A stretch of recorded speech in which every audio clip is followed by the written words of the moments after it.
আউযু বিল্লাহি মিনাশ শাইতানির রাজিম বিসমিল্লাহির রহমানির রহিম। আসসালামু আলাইকুম ওয়া রাহমাতুল্লাহ। আজকের ভিডিওতে আয়াতুল কুরসি পড়ার উপকার সম্পর্কে বলার চেষ্টা করব। হযরত আবু হুরায়রা রাদিয়াল্লাহু তাআলা এর বরাতে এই হাদিসের বর্ণনা আছে।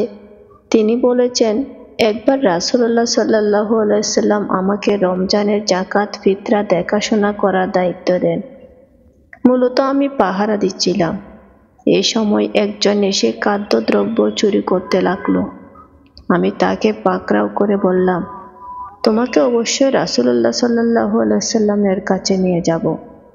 সে বলল, আমি একজন সত্যিকারের অভাবী। পরিবারের ভরণ পোষণের দায়িত্ব আমার উপর।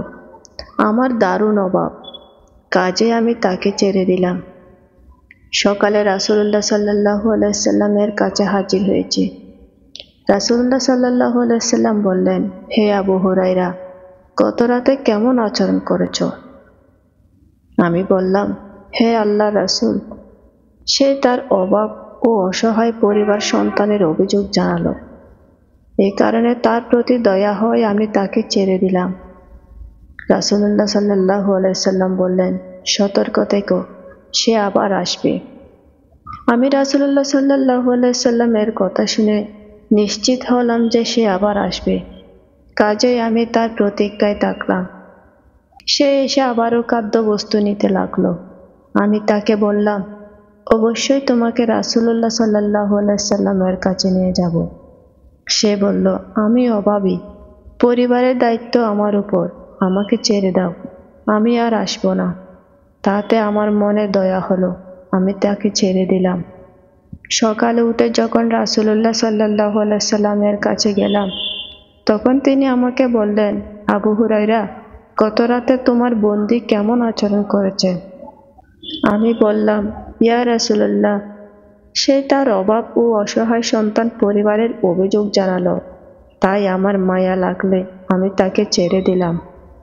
তিনি বললেন, সতর্ক থেকো, সে আবার আসবে। তৃতীয়বার তার প্রতীক্ষায় রইলাম। সে আবারও খাদ্যদ্রব্য নিতে লাগলো। আমি তাকে ধরে বললাম, এবার তোমাকে নবী সাল্লাল্লাহু আলাইহি ওয়াসাল্লামের কাছে হাজির করবই। এটা 3 বারের মধ্যে শেষবার, ফিরে আসবো না। এই কথা বলে তুমি আবার ফিরে এসেছো। সে বলল, তুমি আমাকে ছেড়ে দাও, আমি তোমাকে এমন কিছু শব্দ শিখিয়ে দেব যার কারণে আল্লাহ তোমার কল্যাণ করবেন। আমি বললাম, সেগুলো কি? সে বলল, যখন তুমি ঘুমানোর জন্য বিছানায় যাবে, তখন আয়াতুল কুরসি পড়ে ঘুমাবে। তাহলে তোমার জন্য আল্লাহর পক্ষ থেকে একজন রক্ষক নিযুক্ত হবে। সকাল পর্যন্ত তোমার কাছে শয়তান আসতে পারবে না। তখন আমি তাকে ছেড়ে দিলাম। সকালে আবার রাসূলুল্লাহ সাল্লাল্লাহু আলাইহি ওয়াসাল্লামের কাছে গেলাম। তিনি জিজ্ঞেস করলেন, তোমার বন্দী কেমন আচরণ করেছে? আমি বললাম, হে আল্লাহর রাসূল, সে বলেছে আমি তোমাকে এমন কিছু শব্দ শিখিয়ে দেব যার ফলে আল্লাহ তোমার কল্যাণ করবেন। এই কারণে আমি তাকে ছেড়ে দিলাম। তিনি বললেন, শব্দগুলো কি?